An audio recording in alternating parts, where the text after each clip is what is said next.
Assalamualaikum warahmatullahi wabarakatuh. Menindaklanjut untuk pengerukan saluran irigasi. Alhamdulillah hari kedua ini masih banyak warga, terutama dari KRW 04, 03.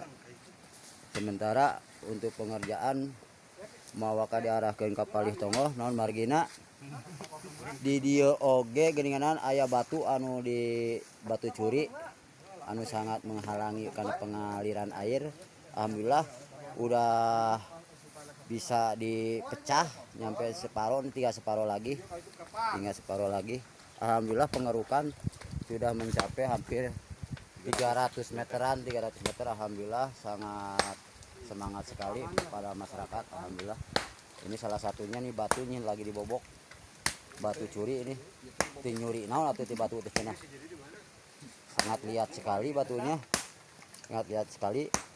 Ini yang pertama nih yang agak gede, yang kedua masih ada di atas, satu lagi di dalam buk, batu yang jatuh dari atas masuk ke dalam buk itu sangat mengganggu juga, sangat menghambat pengaliran air. Untuk sementara laporan sekian dulu. Waalaikumsalam.